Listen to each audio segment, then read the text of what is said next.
What is up, Weekend Warriors? We are back. Welcome back to another episode of the Weekendology Podcast. We're the only podcast with the hottest takes, the best talking points, and the stories to spark your weekend conversations. This is the show where we talk about music, movies, sports, and more related to media, and give our takes on how we can change and improve them, always challenging the status quo. So I'm your host, Will Deichley, alongside the main man himself, Aaron Berg. Aaron, what's up, buddy? Hey, man, I'm here. What's up with you? Oh, not too much. It is a cold and rainy week in Dallas, so and it is. It's a Tuesday. It's a Tuesday, so probably the worst day of the week. But as we talked about last episode. Yeah, but we're recording on Tuesday. Everything's going live on Friday, so that's the best day of the entire week. So if you're new to the show, welcome. If you're a returning listener, welcome back. We're happy to have you back for another episode. We're in collaboration with Colin Kessler of the Big Red World. They're a podcast publishing platform out of St. Louis, Missouri. They got some pretty cool, interesting podcasts like The House That Rick Built and Six Drunk, One Sober. So go check them out. They're on Twitter at Big Red Social, and their website is bigredworld.org. Also, be sure to give us a follow on Twitter. We're at Weekendology Pod, or wherever you listen to podcasts. Check out our last episode where we talk with Michael Henthorne and Rachel Greco of the band The Wild and Free. They have a new album coming out on Spotify called Out of Time. So that was a really cool episode, Aaron. It was really awesome to have them on. A great guest, good content. Always happy to have the music ones going. So. They were good. They were interesting. You know, a good story, and good to see a local band come out of the Midwest and make it big here. I know. I was excited too. Mike's been a good friend of mine for a couple number of years. And yeah, how long have you known him? I know you went to high school with him. But. Yeah, so we went to high school together, so that's when I first started to get to know him. Oh, so he was still in the band stuff? Yeah, so he started the band stuff, I think, when he was kind of like sophomore, junior year in high school. So you've really seen him grow. I mean, alone have seen him get from step one to where he is now. And he kept that band going, actually, Captain's Courageous, for probably, I don't know, up until a couple years actually after graduation of college. And I think they took a hiatus during college and everything too. I remember they were doing that because when we were in college, they were in the Warped Tour contest. So yeah, he was still going strong. And that's a good band too. Yeah, they had a good band going too. They had a couple EPs that they released. Obviously, listen to podcasts. They'll tell you why that they disbanded that one, started the Wild and Free, but Wild and Free are on their way up. So we're happy to have them. It was cool. Maybe they'll get big enough that we could say, hey, look. We got them way back then. Exactly. On their way up, they'll plug Weekendology Podcast. And there you go. We'll reach superstardom status then, Aaron. That's what we've always wanted. So we're getting there. Exactly. But we're on episode 23 now, Aaron. Are you ready for today? Are you excited? I've been waiting all day for it. Fantastic. Can't wait. The question I always like to say is, are you not entertained? Waiting all week. Oh, yeah. Yes, I am, Russell Crowe. You should be. Well, I'm not entertained yet. We got to get into it. Well, you will be entertained because we're talking about entertainment, and it's your favorite topic is sports. Oh, yes. We're back into sports, and we're the talking only thing I know about. It's the thing that we probably know the most about. I always love when people, who was it? Was it Mike? Someone, I forget, was saying, "Oh, I love your sports episodes because you guys are the most knowledgeable about that." I'm like, "Oh, thanks." Like we don't know anything else, but we know sports. I don't remember who it was exactly. Someone told that to me. It was just funny because it was like one of those things where I'm like, "Oh, come on, man! No, I think we're knowledgeable more than that." And then the other half was like, "Well, you're kind of right." Like. Well, that is the wheelhouse. I think we probably sports is probably at least my forte. I like movies as well. So movies and sports are probably my forte. Probably music and, I don't know, sports are your forte. Yeah, so we combine together to form one super awesome. It's like the ones we don't need to do research on. Exactly. We just hop on in. So. For this podcast, I literally did about 10, 15 minutes of research. Yeah. Went on like an hour before you came over here and was like, typing, just letting the ideas flow. Looked at one article and just basically went off of all of my old, memories and sports and my own experiences. And, here we are. We're recording. So we don't need research and prep work for this, Aaron. It's filtered. It's raw. It's raw and unfiltered. It's amazing. But actually, we wanted to kind of pose the question of, is entertainment in sports more important than the game itself? And they go along hand in hand so well. But you see a lot of the times there's a lot of emphasis being placed on, drawing people in. Obviously, sports is entertaining in and of itself, but there's a lot of spectacles that go along with it too. I mean, sports is a $1 billion industry. There's high performance athletes, and performances are why they get paid millions of dollars every year. But people always are like, well, why do they get paid millions of dollars every year? Yeah, I always love that question. There's millions of people who go and watch them. They're ready. I love when sports fans say that athletes are overpaid. It's like, well, you're contributing to your problem. Like, the problem that you think, which I don't think is a problem at all, it's supply and demand. But if you really think they're overpaid, don't watch a game. Don't watch it on TV even. Yeah. Because you're contributing in that way. Like, and definitely don't go to a game. Don't buy merchandise. Yeah, don't buy the jerseys. I don't love buy when tickets. people and they're wearing a jersey saying that. Like, I actually had somebody say that to me in college. Oh yeah, they love saying. I was at a bar, and there was a group of people with us, and this girl was here, and she was like, I don't understand, how athletes get paid so much. And she probably, because at the time, like Albert Pujols was on the Cardinals, I guarantee she thought, like, trying to think of a awful player from back, like Skip Schumacher was probably Tim Legler. Tim Legler. But like, I bet she thought like Skip Schumacher made as much as Albert Pujols. Like they all are like, oh, they make $30 million a year. Like, no, that's like two guys in the league. I don't know if she was referring to a specific player, but I do distinctly remember it was Sunday, and we were watching the NFL. That's specific. Okay. And I was going to say, you remember the exact day or the time? But yes, NFL, it was February 23rd, Sunday, 2011. No, she was wearing a Buffalo Bills jersey. I actually remember that. That would be something. Weirdly enough, but she was like, "Oh, why do sports athletes get paid so much? It's a travesty that teachers don't get paid." And that's my favorite argument. While she's right, my favorite argument. No, that's my favorite argument too, because both my parents are teachers. Yeah, and I love when they would say that, and I'm like, they're like, "Oh, they don't make anything." I'm like, I go to a pretty expensive school. Like, I think they're doing all right. I mean, just so funny. While she's right, they don't get the fame, the publicity, and the millions of dollars like some of the athletes do. They also, there's not millions of people and brand deals and, companies and entertainment, going for teachers as they are. You're not going to buy the shoes that your teacher wears. Unfortunately, we live in a day where watching somebody get the crap kicked out of them in rugby or football is more entertaining than teaching. Hey man, gym class gets intense. Geometric equations and quadratic formulas. So it's true. I did very useless stuff to learn. I did have a history teacher break his hand in class. What? So yeah. Well, tell this story really quick. All right, so this is the greatest moment of at least high school, probably my greatest moment of career. high school. I'm ready. This might be the whole school career for me. This was awesome. It was sad, but it was funny at the same time. Guys pulling down like a projector screen. They used to do the old overhead. So he's pulling that down. On old overheads, you got the big metal thing it rolls up into. You know what I'm talking about? Yeah. Whatever it rolls up into. When you roll it up into, there's this giant like metal tube at the top. It's really heavy. Didn't know if you knew that, because I didn't. Till it fell off the wall onto his hand, trapped his hand in between the ledge of the chalkboard. So his hand went to the ledge of the chalkboard, and then the giant metal tube crushed his hand on that. Did he like shriek and he jumped up. Well, and so we weren't paying attention because he was just pulling the thing down. So he wasn't lecturing at that time. It was start of class. Yeah. And so we were all talking, whatever, BSing, and then he pulls it down. And we just hear, and he jumps up like super high. Like this dude had Vince Carter vertical as a like 5'8" white vertical dude. Just there. It was amazing. And then we looked, and we're like, what just happened? And we heard the thing hit the ledge, but we didn't really see his hand on it because his body was in front of the way, in the way. So we just see him jump up. And we're like, what happened? He's just like, starts screaming, runs out of the room. Oh boy. And he ended up passing out. What? No joke. No way. How old was this up. guy? Was he a young guy? 35. 35? Yeah, late 30s. He must have really just crushed his bones. Yeah, well, he was bleeding everywhere. And it was bad. I mean, the thing was heavy. Wow. And the teacher next door heard it, and he went in the hallway and found him.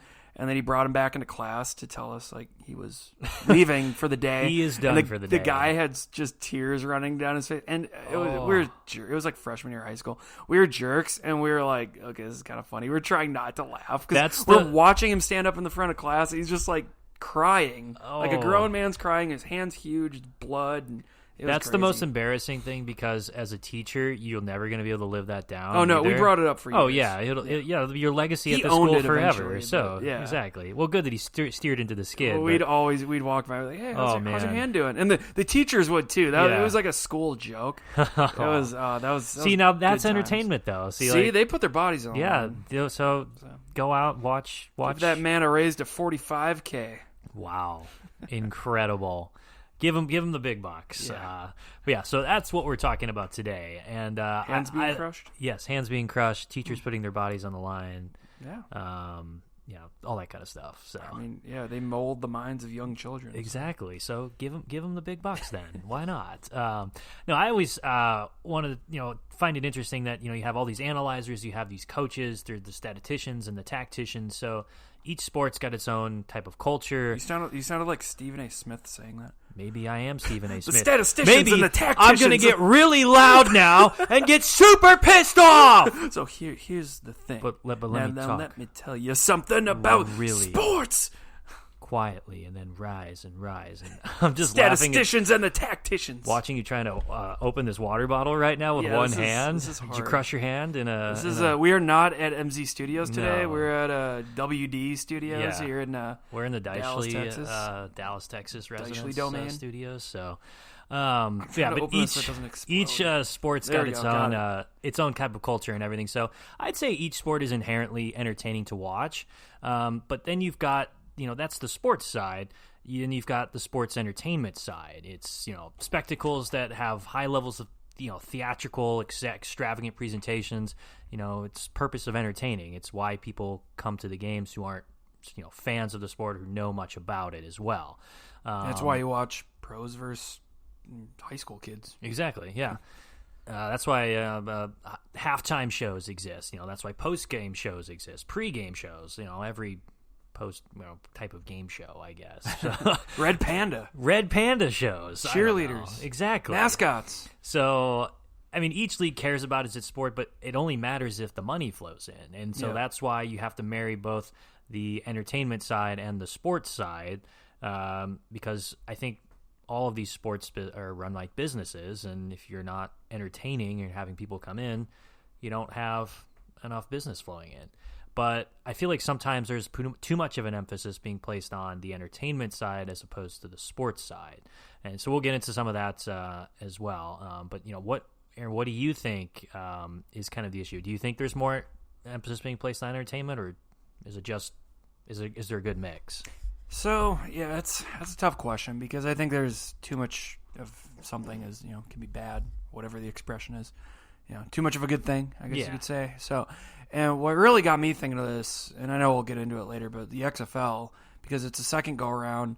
Obviously, that first go-around, I don't know, did you watch it at all as a little kid? Never watched it. I mean, I heard of it, so but I never remember watched it was only like, I don't even know, 6-7 games. It wasn't long. Yeah. It was like the spring of 2001. It was pre 9/11, which is wow. funny. I do remember watching that couple was a long games. Time ago. Oh yeah. I remember like my dad and his friend were watching it. Specifically, I remember one game because my dad was watching it with his buddy, and I was like at the house, and it was just on. Yeah. It was not for little kids though, so. So is that different than the Arena Football League? Oh, completely different. Okay, it's Vince McMahon. I watched the Arena Football. No. League. I thought that was cool. That was fun. No, that's like legit football. So the XFL in 2001. There's a documentary, by the way, 30 for 30 on ESPN. Great documentary called "This Was the XFL." Great. It tells all about it. But quick rundown: Vince McMahon wanted to get into football. He brought in Dick Ebersol from NBC, I believe, and they basically created this league of just pure entertainment. It was like they didn't think the NFL was entertaining enough. It was too business-like and just all about the sport. They wanted to take it and make it basically pro wrestling, but for football. And they just went just outrageous with it. I mean, you had all these pro wrestlers where Jesse Ventura was one of the announcers. Wait, really? That no alone way. is great. Yeah, Jesse the Body, wow. just doing color commentary. That's amazing. Yeah, it was just a joke. Like, Did they have Ace Ventura on too? I mean, they should have. They could have. I mean, at this point, it was so ridiculous. They could have had Finkel kicking the field goals. Of that Lisa's out, Dan. Einhorn is Finkel, and Finkel is Einhorn. Oh, God. But it was just ridiculous. And that's the greatest twist in movie history, though, by the way. So, it out there. Hey, spoiler alert. But it was cool, and it's just like, it was cool, but it went so far where it's like, okay, this isn't even about the sport anymore. It's just ridiculousness. Yeah. Some of the guys, Rod Smart, He Hate Me.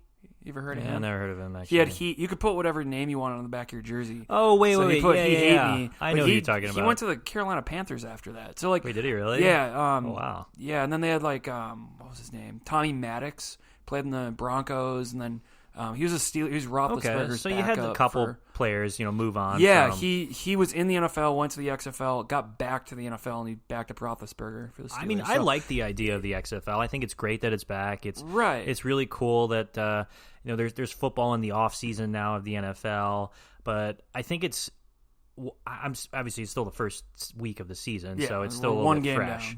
I think it's really going to be up to how is it going to perform, week to week, and then can it have its own identity outside of the NFL? Yeah, because you're not going to have you're not going to have a plethora of a talent in the league as well. The NFL has that. You're not going to build it on years of loyal servitude to each team because it's its first year. Well, so St. Louis is a team.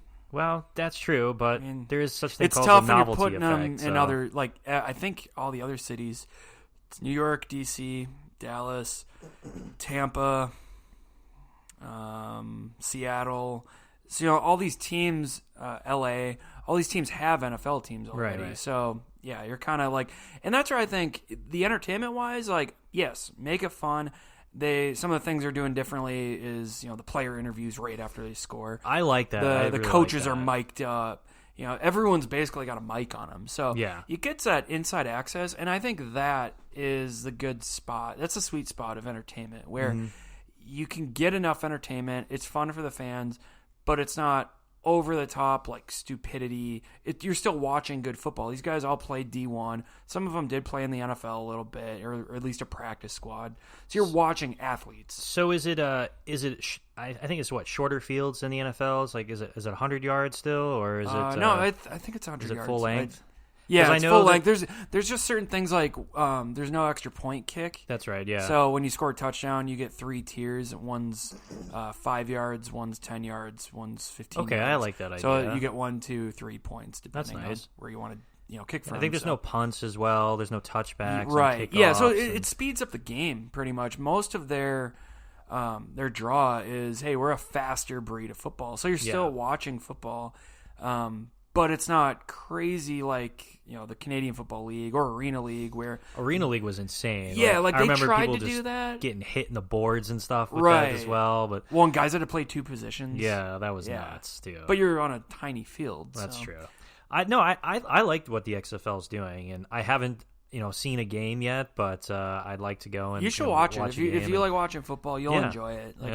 I watched all of them. I like the idea of it being quicker, kind of more fast paced. It's high scoring, high flying type of entertainment. I think it's a good mix between both the entertainment side and the sports side of it as well. Mm-hmm. So I think if anybody's going to fit the mold perfectly with the two, it's probably the XFL for now.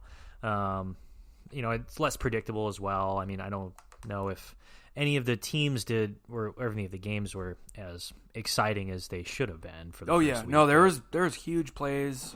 Same with the XFL, and we'll see. Going on, but I don't see why it wouldn't happen.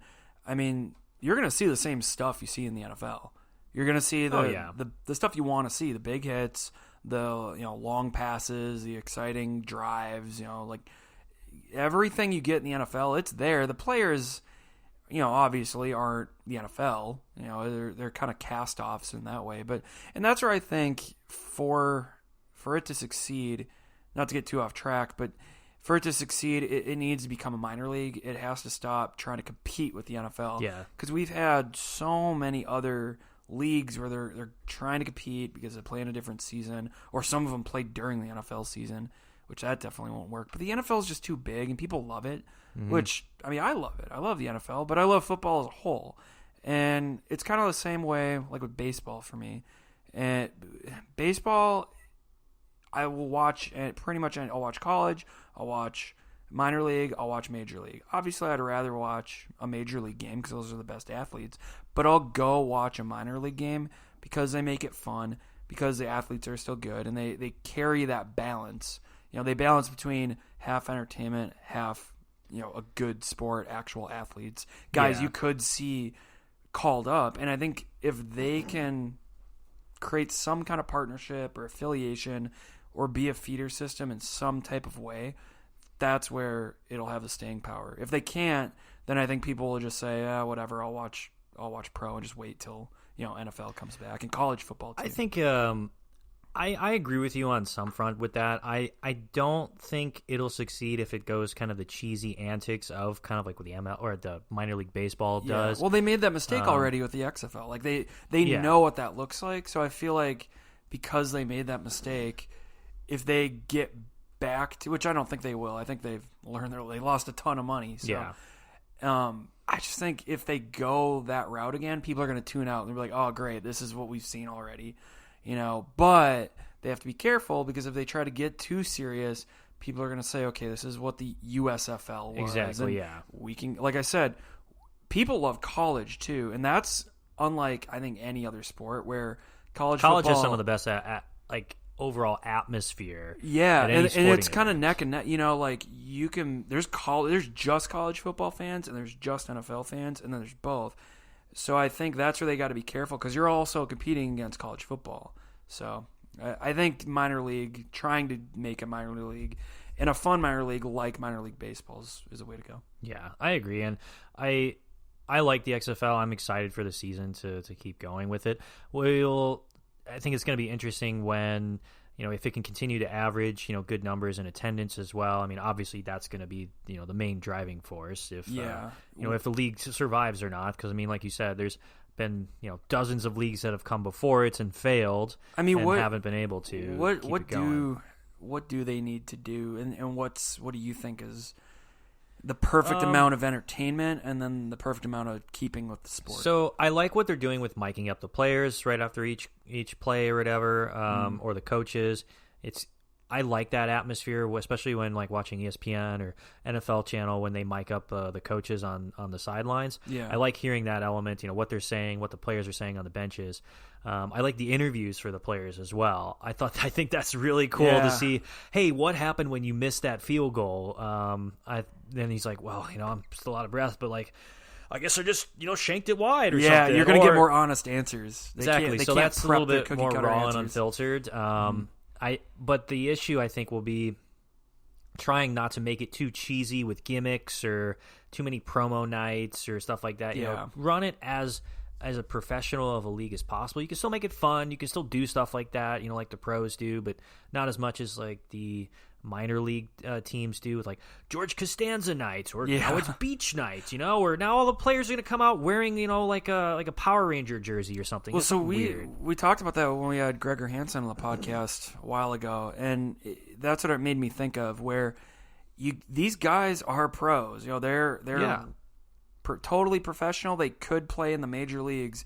They're right there. They're at least, great D1 college players, and, that just couldn't make it to that next level. But they're still incredibly talented, some of the best in the world. They're good, still. Yeah. And I feel like when you make it that cheesy, where it's like, hey, wear this Seinfeld jersey or the SpongeBob jersey, and it's like, you're like, they're not going to take it seriously. You're like dehumanizing. You're like de-athleting them. You're taking that's a that, good word. De-athleting.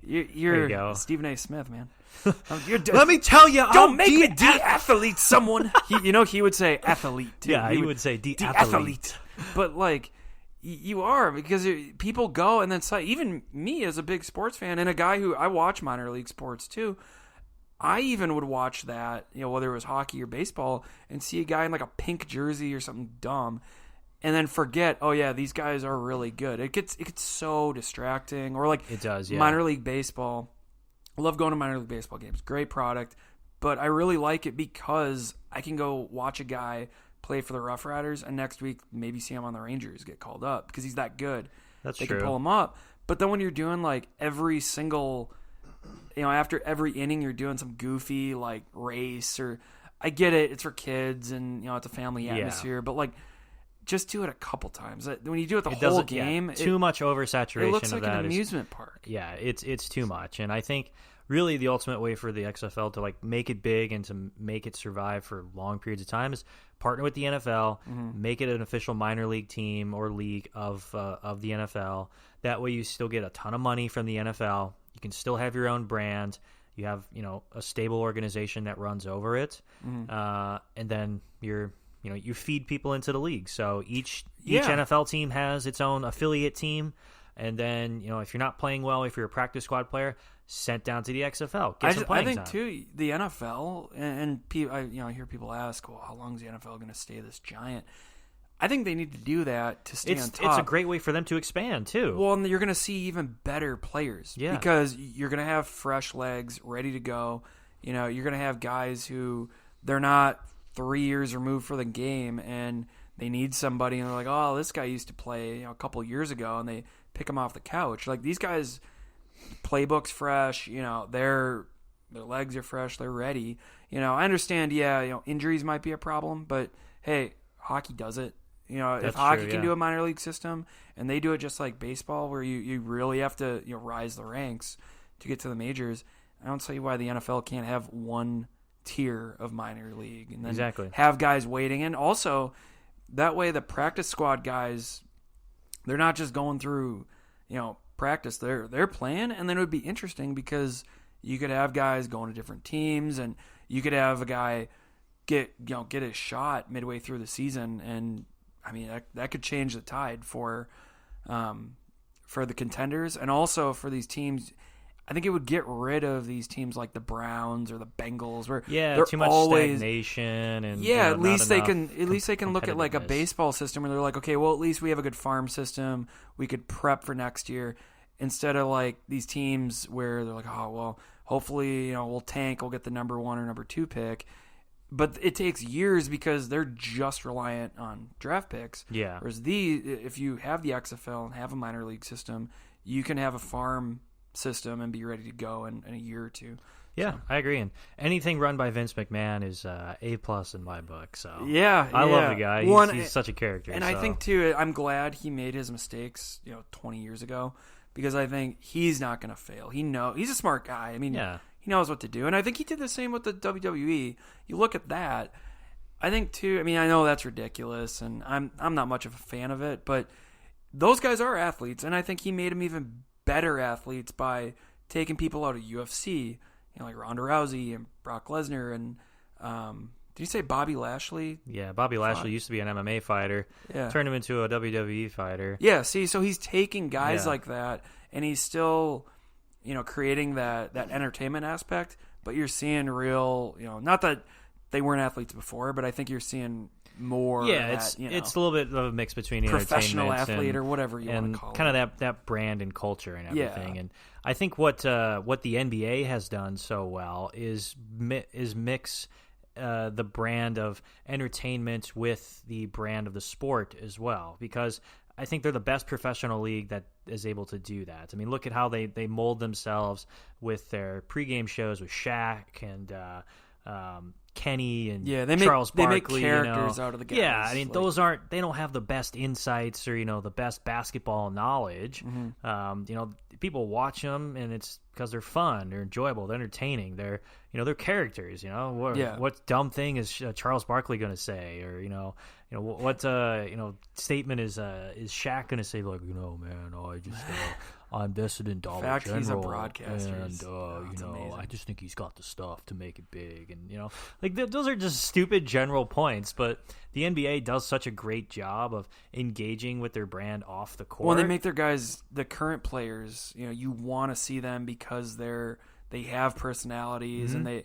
the NBA now lets those guys kind of carry out their personalities more and market them. Even like the crazy suit thing, they walk into the games. Yeah, James Harden, Russell Westbrook. That's all. That's all like guys. A part of their character. Yeah, that's part of their character. It's kind of the whole WWE elements. Be like, Yeah, oh, exactly. Yeah, I'm I'm playing this guy, but also the NBA is really good at doing like pro-am tours or doing like sponsorship deals with Sprites, or they're really good at building that brand and attracting people who aren't necessarily basketball fans, who don't know much about the game, but are attracted to those people or those players or those teams. They make them interesting, that are entertaining, and so that's why I enjoy watching the NBA still, because they're fun to watch. The players might not be the best in terms of defense. It might be kind of blowouts sometimes, but I mean, I like watching James Harden put 60 points up on the board. I really enjoy watching Giannis go up against Kobe. I'm sorry, not Kobe. R.I.P. Kobe. R.I.P. See, I've been thinking about Kobe lately with this whole NBA thing. He went up against Kobe. He did, so. yeah. The rookie year, he went against probably his last year. Yeah. So you could say that. I've been missing Kobe allowed. lately, so I don't know. Kind of sad for that. No, it is. But it's true, yeah. So I think I think that will take a year to like fully realize, like, whoa, dude. Every time I see a picture of him, still, I'm just like, wait, he's dead. Like, he's not around. That's amazing. No, I feel like every year you're just yeah. used to him. I think we talked about this already, but like. Yeah.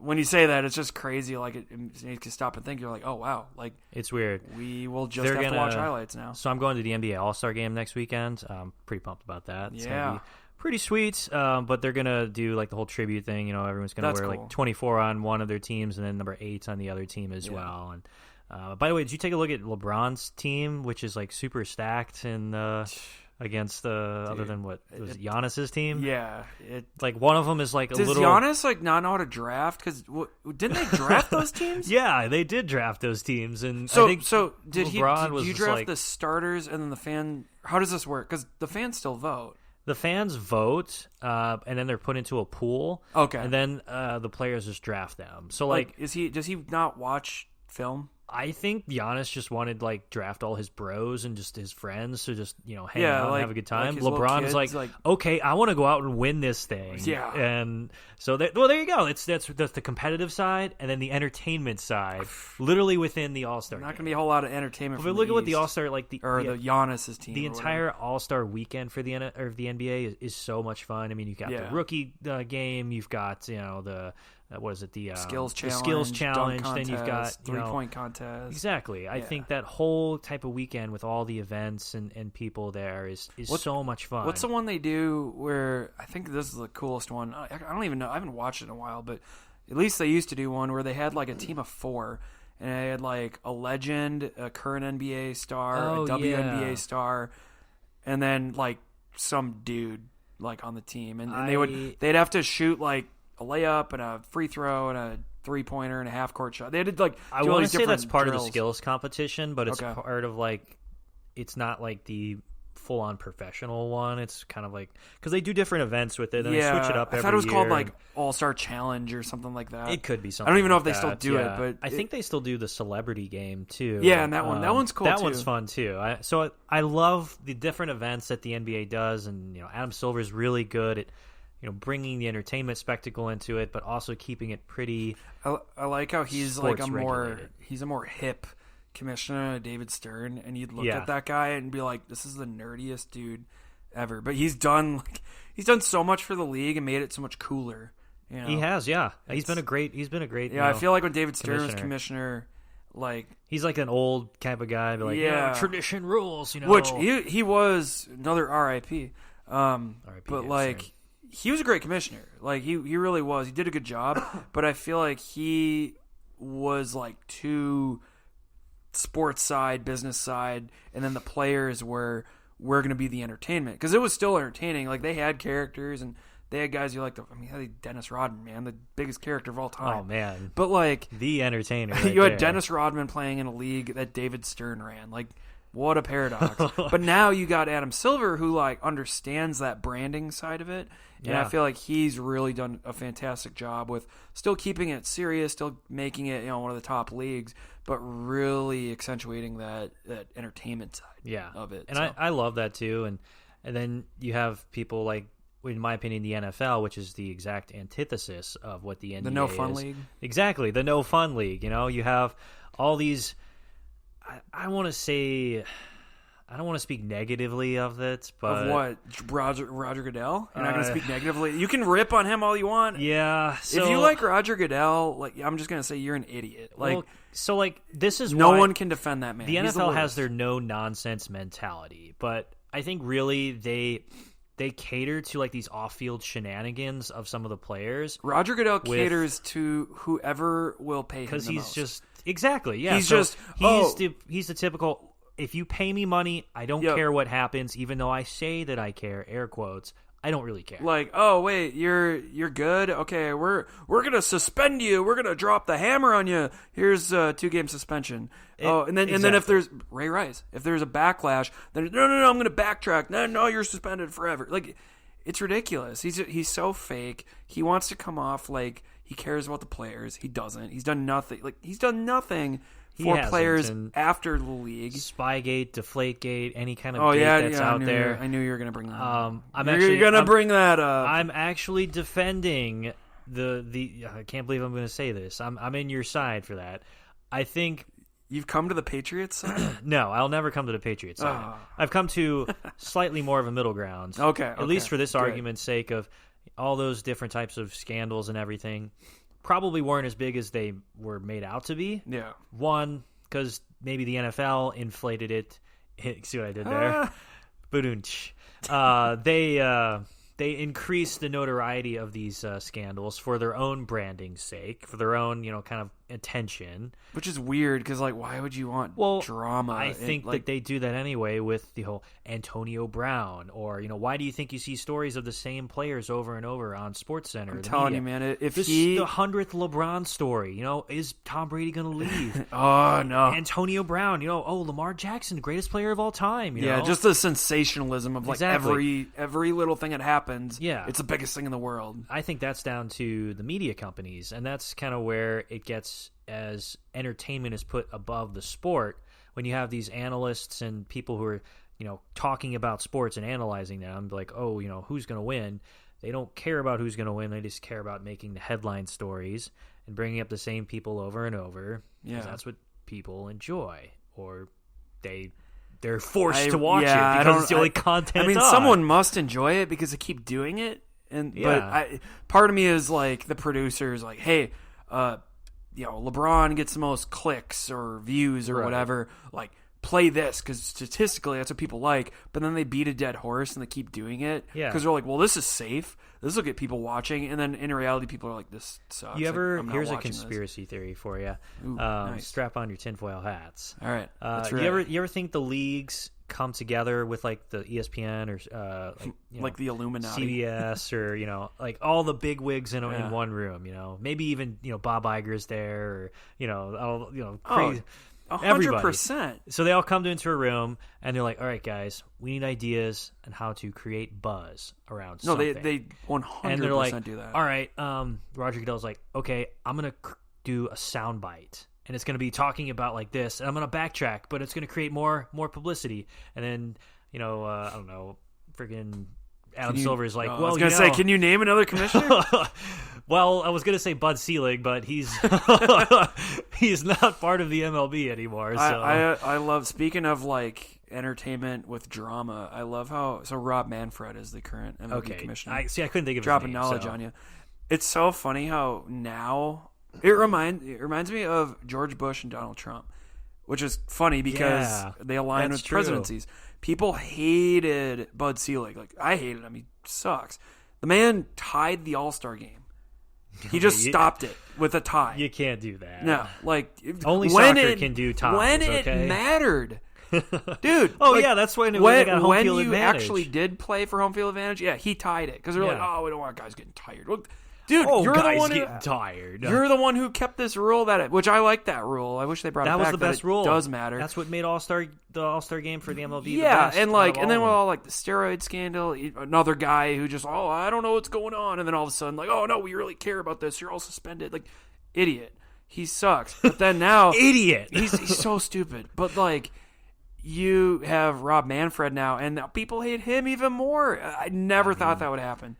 Thought Bud Selig was just the Cream worst. of the crop, just worst of all time. It's incredible, man. Well, because Rob Manfred's trying to extend the playoffs now. Oh god, and he's trying to shorten the season. He's trying to change everything, and I'm just like, it's not worth it. Yeah, and it's baseball, so like you're still fairly new. See, more money, more dollars. Yeah. No, that's what it is. So that's what you think. They're all in like a room together. You know, I picture like a giant round table with, you know, dimly lit, and everyone's like smoking cigars, you know, or, you know, they're all like, you know, Rough Riders type of guys. Like, all right, guys, we got to create some buzz around our sports now, okay?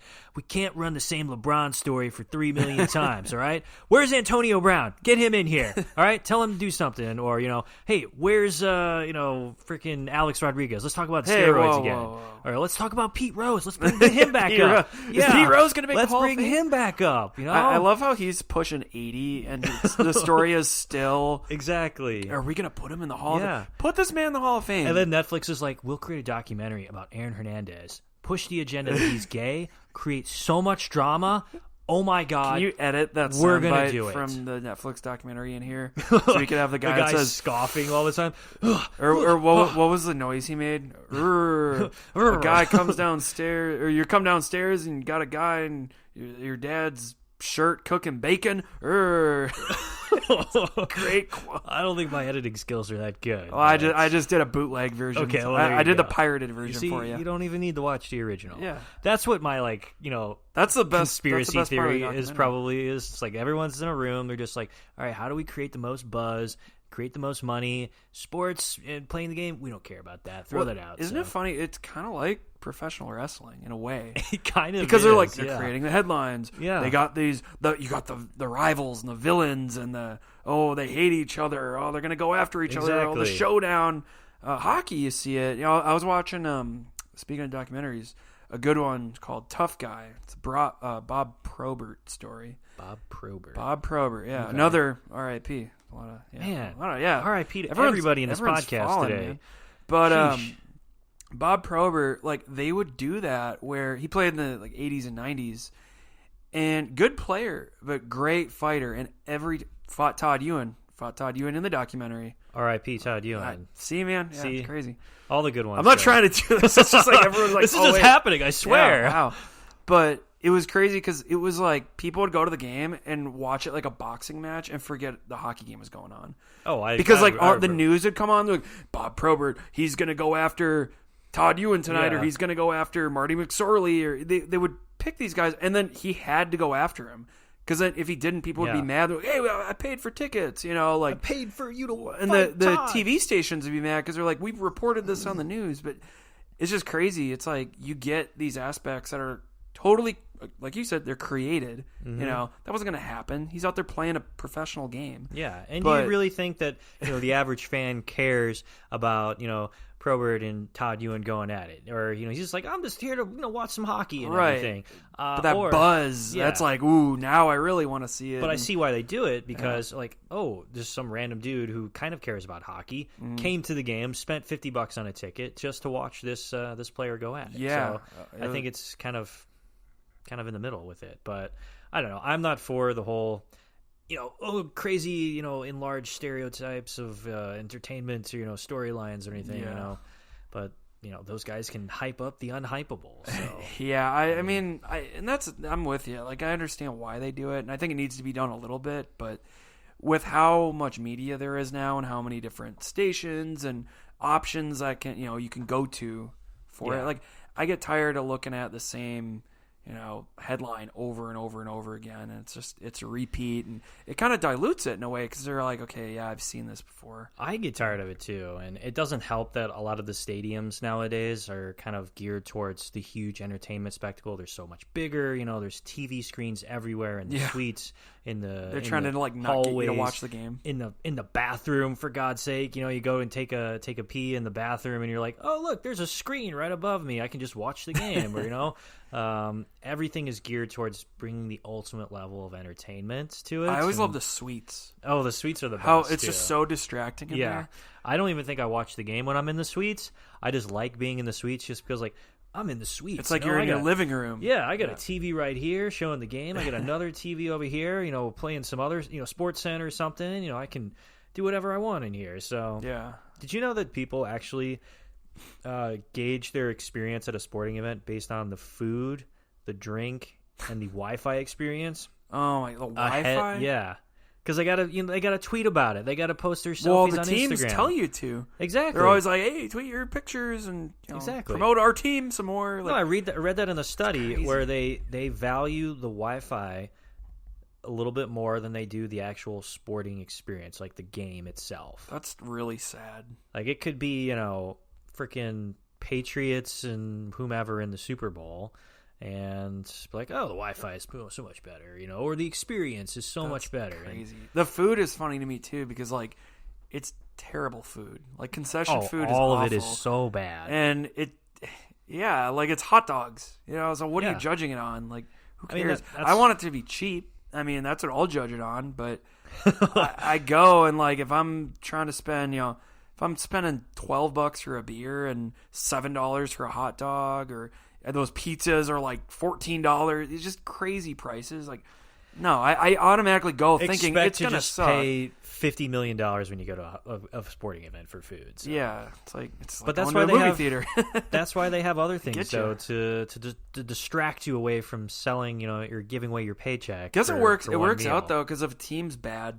That's true. And that's what. So growing up watching the Timberwolves and going to a lot of Timberwolves games because they're dirt cheap.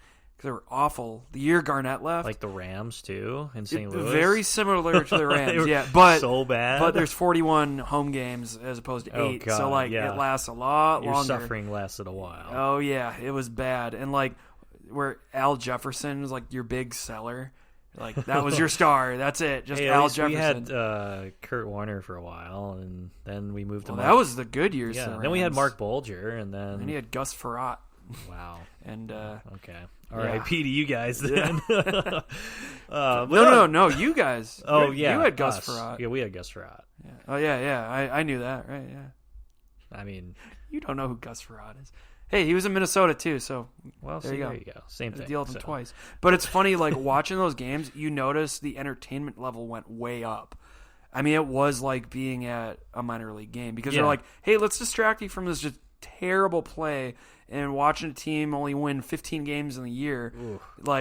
Dude, they would do just ridiculous stuff at halftime and they would make you stay because you're like, oh, this is still fun and I didn't pay much for it and it's just so funny. But then when a team gets good, then you take it more seriously. Oh yeah, then it's just just come watch the game, business only and everything. It's so funny. That's why you have halftime shows. That's why cheerleaders are there. That's why every little thing is designed to bring you back to increase the overall experience of the game. It'd be stadium, food, in-game entertainment. I just think they do it enough, where I can keep my attention if the team's not playing well, but don't do it so much where I'm distracted from, I'm there to watch the sport. Exactly. I'm there to watch great players. Don't do so much where I, don't really care to watch the players anymore or don't think that I'm watching and valuing the best players in the world. Yeah, and I think the best memories come from watching the sport itself, too. Oh, yeah. I mean, obviously, I have fond memories of the experience of the game, the atmosphere,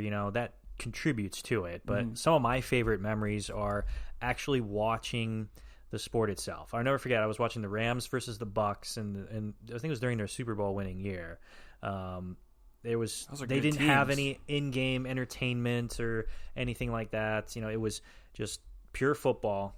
That was offense versus defense. Exactly. That was prime. One of the greatest defenses of all time versus one of the greatest show on turf. And I think it was Ricky Prohl who made I remember him, the white dude. Yeah, the game-winning catch, or I think it was the only touchdown in the game. Yeah, because that game ended 11-6 or something weird that. Yeah, I remember, if I'm thinking of the same thing you are, he had a big touchdown catch, and he caught it it was kind of hanging off of his arm in the end zone, hit the pylon and everything. Yeah, he caught it.